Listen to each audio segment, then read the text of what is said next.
Welcome, dear friend. I'm Sarah, and I'm so glad you've joined me here in this beautiful forest. In a world that often feels chaotic and overwhelming, we all yearn for a moment of peace, don't we? I know I do.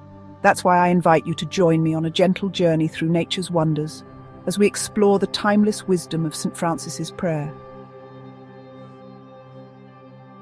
Can you feel it? The crisp morning air, the earthy scent of the forest floor. Nature has a way of grounding us, bringing us back to what truly matters. As the sun climbs higher, it reveals the diverse tapestry of our natural world.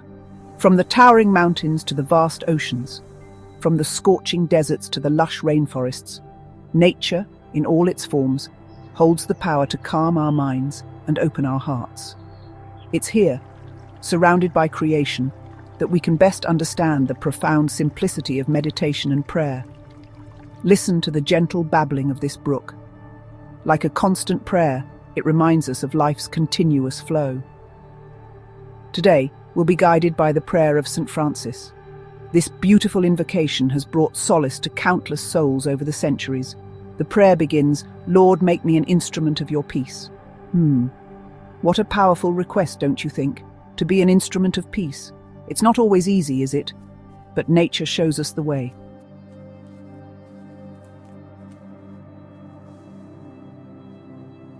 You see, every small act of kindness ripples through the world.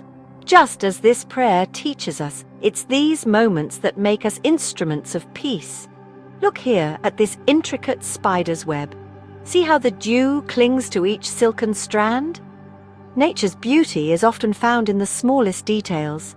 Just as this web is delicately woven, so too are our lives interconnected. As we continue our journey, let's keep our hearts open to the wisdom that surrounds us. In the gentle rustling of leaves, the song of birds, and the rhythm of our own breath, we can find the peace we seek. Shall we continue?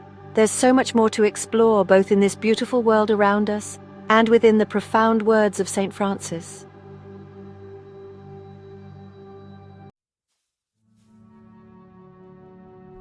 As the golden light of midday filters through the canopy, the forest reveals its complex tapestry of relationships, some harmonious, others fraught with tension. Nature, in its raw beauty, shows us both conflict and cooperation, much like our human world, isn't it? The prayer of St. Francis continues, "Where there is hatred, let me sow love." Easier said than done sometimes, wouldn't you agree? You know, this reminds me of an experience I had years ago. It's a story about the power of persistence and kindness. At first, I'll admit, I wanted to avoid him. But then I thought of this very prayer we're exploring today. So every day, rain or shine, I made a point to greet him with a smile and a kind word, just like the sun that rises each morning, regardless of what transpired the day before. And would you believe it? After months of this, he started to smile back. We even became friends. Nature teaches us that persistent love can transform even the hardest hearts, just like water smoothing a jagged stone over time. It's a reminder that change is possible, even in the most unlikely circumstances. You see, sometimes the greatest acts of love are the small, consistent ones. A daily smile, a kind word, a moment of patience. These are the seeds we plant, never quite knowing how they might grow and flourish in another's heart. Nature doesn't hold grudges, it simply begins again, healing and growing. What a lesson for us all, don't you think? Even in the wild, we find these moments of grace. It's a beautiful reminder that cooperation often trumps conflict, that we're all interconnected in this great web of life. These moments of kindness, no matter how small, can ripple out and affect the entire ecosystem. As we reflect on these words, sowing love where there is hatred, offering pardon where there is injury, let's take a moment to breathe deeply and truly feel our connection to this world around us. Let's consider how we might bring more kindness into our own ecosystems. Feel the forest air fill your lungs. With each breath, imagine yourself becoming an instrument of peace in your own life. In and out, letting go of hatred, embracing love. In and out, releasing injury, welcoming pardon.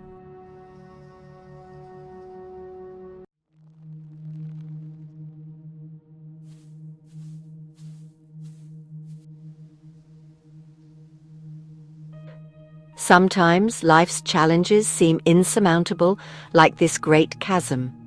But nature shows us that with faith, we can overcome any obstacle.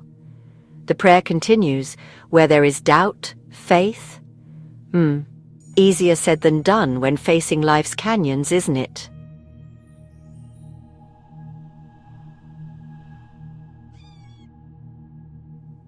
Nature, in its harshest moments, can test the faith of even the strongest creatures. Look at these acacia trees, their branches reaching skyward, still seeking the rain that seems so far away. These magnificent animals travel miles upon miles in search of water. Their journey is one of faith.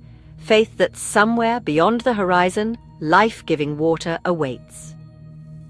You know, I've had moments in my life where doubt seemed to overshadow everything, much like these dark clouds gathering overhead. There was a time when I lost someone very dear to me. The world seemed to lose its color, its meaning. I felt adrift, much like those elephants searching for water in a barren land. In our darkest moments, when all seems lost, we may find ourselves asking, where is hope? It is in these moments of utter despair that the prayer of St. Francis becomes most powerful. Where there is despair, hope.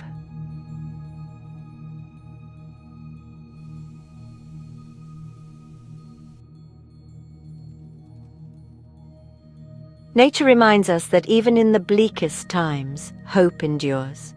Like this little seedling, we too can push through our doubts and despair, reaching for the light.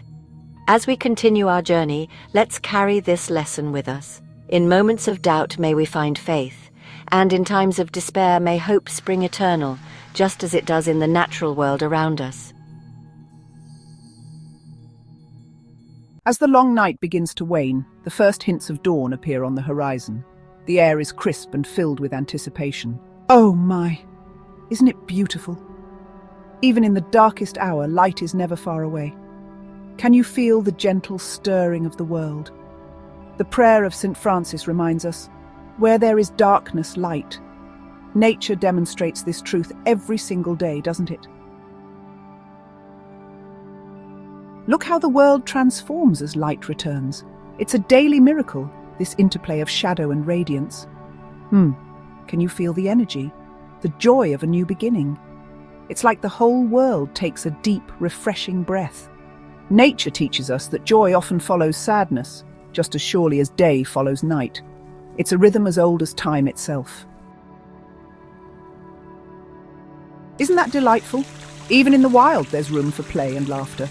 Nature reminds us not to take life too seriously. Where there is sadness, joy. These words of St. Francis come to life all around us if we only take the time to look, to really see. You know, I've found that even in my saddest moments, nature has always offered me a spark of joy. I remember once, after losing a dear friend, I came to this very spot, my heart heavy with grief. But as I sat here, a bright little kingfisher darted past, its colours so vivid against the sombre day. It was a small moment, but it reminded me that beauty and joy persist, even in our darkest times. Like this rainbow, joy often emerges after our stormiest times. As we go through life, may we remember to look for these moments of light and joy. They're always there, waiting to be discovered. In the grand tapestry of nature, darkness and light, sadness and joy are all integral threads. Each has its place, each its purpose. And in understanding this balance, we find peace. Oh my, what a journey we've had, haven't we? Through the cycles of nature, we've seen the wisdom of St. Francis's prayer come to life in the most extraordinary ways. From the tiniest seed pushing through soil to the mightiest elephant, nature has shown us how to be instruments of peace. Can you feel how everything is connected? We've seen that where there is hatred, love can grow. Just like that little fledgling we helped, small acts of kindness can make a world of difference. What act of kindness might you perform today? Look at this perfect reflection. Nature reminds us that the peace we seek in the world must first be found within ourselves. Take a deep breath with me now. Can you feel that inner calm? Where there is doubt, We've seen faith in the persistence of life. Where there is despair, hope springs eternal, like the first green shoots after a forest fire. Remember this when life feels challenging, and in the darkest night, light always returns. Joy follows sadness as surely as dawn follows dusk. Nature's rhythms teach us patience and perseverance. As you go forth into your day, remember the lessons of St. Francis and nature. Seek opportunities to sow love, offer pardon, and bring light to others. How might you be an instrument of peace in your own life? In doing so, you'll find the peace you seek. It's there, waiting for you, just as surely as the sun will rise tomorrow. Trust in this natural order, this beautiful balance. Lord, make me an instrument of your peace. Where there is hatred, let me sow love. For it is in giving that we receive. It is in pardoning that we are pardoned. For it is in giving that we receive. It is in pardoning that we are pardoned. And it is in dying that we are born to eternal life. Thank you for joining me on this journey, dear friend. May you carry the peace of nature and the wisdom of St. Francis in your heart always. Remember, you are a part of this beautiful, interconnected web of life. In every moment, you have the power to be an instrument of peace. Embrace this gift and watch how it transforms your world.